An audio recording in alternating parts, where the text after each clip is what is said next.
Have you ever wondered about the movie Nevada Smith? This 1966 film is packed with funny, shocking, and sad facts that you won't want to miss. Whether it's your first time watching or you have cherished memories associated with it, there's something for everyone. We'd love to hear your stories and experiences in the comments below. Keep watching for more insights and anecdotes. Nevada Smith, released in 1966, was a significant hit in cinema back then. Starring Steve McQueen, the movie gained popularity among both viewers and critics. The story was gripping, and McQueen's performance was captivating, which made it a success at the box office. The character of Nevada Smith became iconic, staying in people's minds long after the movie ended. This led to the creation of spin-offs like novels and comic books, expanding the character's world and keeping fans interested. The film also inspired various merchandise, from action figures to clothing, allowing fans to dive deeper into the Nevada Smith universe. Furthermore, Nevada Smith left a mark on the Western genre and action cinema. It influenced how filmmakers told stories and developed characters in later years. Overall, the movie's characters and story had a lasting impact on audiences, and its influence continues to be felt through spin-offs, merchandise, and adaptations. Nevada Smith features a character portrayed by Steve McQueen, intended to be 16 years old despite McQueen's age of 35 during filming. Suzanne Pleshette, who acted alongside McQueen, disclosed discomfort regarding their romantic scenes due to their long-standing platonic relationship, with McQueen serving as a mentor figure to her since her arrival in Hollywood. Critics pointed out McQueen's older appearance compared to the actress playing his mother in the movie. These observations shed light on the dynamics behind the scenes of the film. In a pivotal scene, Steve McQueen's portrayal of Nevada Smith took a realistic turn as a chair slammed into his face. This effect was achieved by positioning thick bulletproof glass between him and the chair, ensuring both realism and safety. The character of Nevada Smith originated from Alan Ladd's portrayal in The Carpetbaggers. Plans for a prequel with Ladd were halted due to the actor's untimely passing at age 50. Steve McQueen and Karl Malden shared the screen in the previous year's film The Cincinnati Kid, showcasing their on-screen chemistry. In his final theatrical film, John Little starred alongside Steve McQueen and Brian Keith. Critics noted that McQueen and Keith appeared too close in age, as Jonas Cord was supposed to be much older than Max Sant. The movie received a Finnish visa 704445 delivered on August 23. McQueen's character, Nevada Smith, seeks vengeance for the murder of his parents. Throughout the film, he encounters various challenges and adversaries on his quest for justice. Nevada Smith showcases McQueen's acting prowess and remains a notable entry in his filmography. In 1955, out of 2,000 hopefuls auditioning for Lee Strasberg's theater school, only Steve McQueen and Martin Landau secured spots. While dining in Baton Rouge at Ella, Steve McQueen bumped into William Holden and Richard Widmark, who were filming Alvarez Kelly nearby. They ended up spending the evening together. Despite widespread opinion, Steve McQueen was considered miscast in the role. Nevada Smith, a 1966 film, is significant in cinematic history for a few reasons. Firstly, its title inspired the name Indiana Jones, a character who later became famous in Indiana Jones and the Raiders of the Lost Ark. The character was initially called Indiana Smith before changing it to Indiana Jones, influenced by Nevada Smith.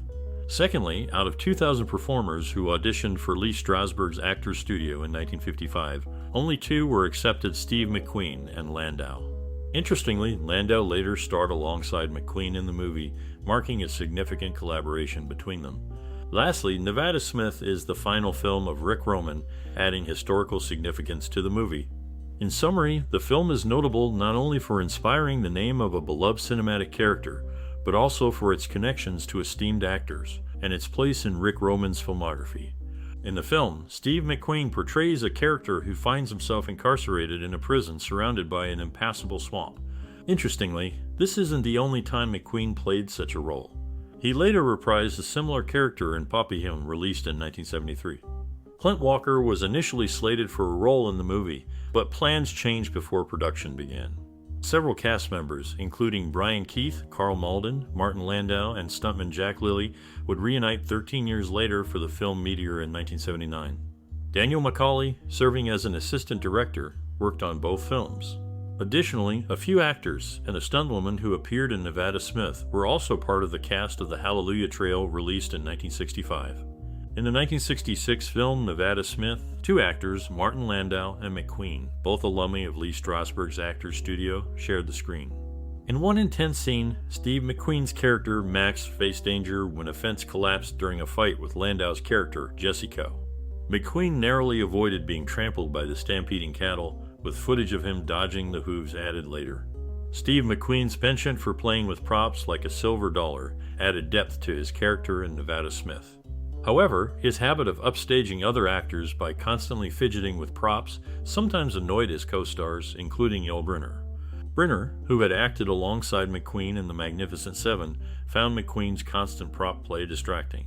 Nevada Smith showcases McQueen's ability to command attention on screen, both through action-packed scenes and subtle character nuances.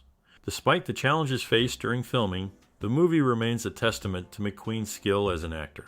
In Nevada Smith, Brian Keith portrays Jonas, a character previously played by Leif Erikson in The Carpetbaggers. Despite being blonde and blue-eyed, Steve McQueen takes on the role of a half-Indian, a casting decision criticized as racist by many.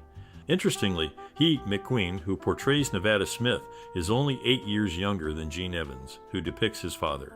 This film raises questions about casting choices and the portrayal of diverse characters in Hollywood.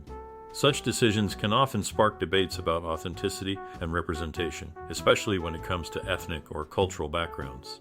It underscores the complexities surrounding Hollywood's approach to diversity and inclusion, highlighting the need for more thoughtful and sensitive casting practices. The controversy surrounding McQueen's casting as a half-Indian character underscores deeper issues within the industry. It prompts discussions about the responsibility of filmmakers to accurately represent diverse communities and the impact of such representations on audiences.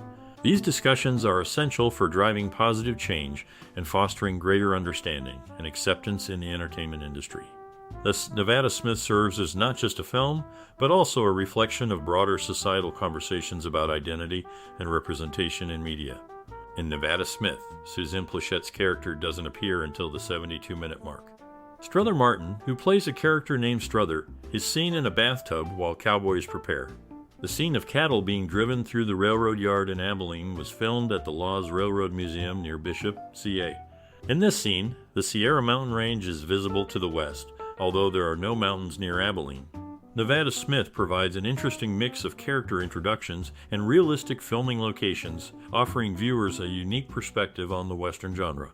In the beginning of the movie, they thought about getting a younger actor for Max Sand's role, but they ended up choosing an older actor who did a great job. The cast and crew faced tough weather while filming, like Really Hot Sun and Sudden Strong Winds. Lonnie Anderson, known for playing Jennifer Marlowe on WKRP in Cincinnati, had a small role as a sexy dancer in the movie. She added excitement whenever she appeared on set. Even though her part was short, it left a strong impression. Her acting made the movie more interesting, drawing viewers in. She brought glamour and class to her scenes, showing how good she is as an actress. Everyone on set felt the magic of making movies. Seeing how even small roles can be memorable, Lonnie Anderson's performance was captivating, making people excited to see her each time she showed up on screen. In the Wild West setting, she stood out like a bright light, guiding the main character on his journey.